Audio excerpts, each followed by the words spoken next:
Hi, this is Bill Watkins. Thanks again for starting your day off in Scripture. We're still in Mark chapter 1. Today, let's look at verses 21 and 22.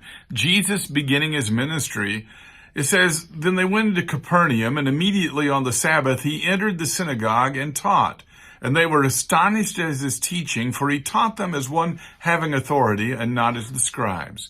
He went into the synagogue. The Jewish rabbis laid it down that where 10 Jewish families were, there must be a synagogue.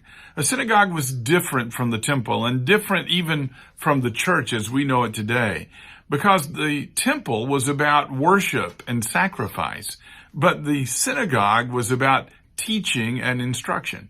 You might give for helping the poor, but it was primarily a place where if you had a message, it needed to be said. Jesus went. They were impressed with what Jesus did because it says he taught them as one having authority and not as the scribes. What does that mean?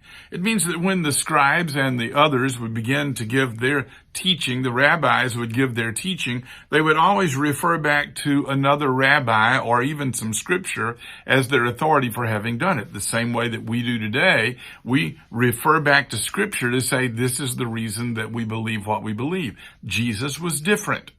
Remember when he says, you have heard that it was said, you will love your neighbor and hate your enemy. Now listen to what he said next. But I say to you, he taught them as a person who had authority. He said, whoever hears these sayings of mine and does them is like a wise man building his house upon the rock. He who hears these sayings of mine and does not do them is like a foolish man building his house upon the sand. He said, many will come to me in that day and say, Lord, Lord, did we not prophesy in your name? In your name cast out demons, and in your name do many mighty works. He taught with authority. Why? Because he knew who he was, the Son of God. You and I today need to submit to his authority. Thanks for watching.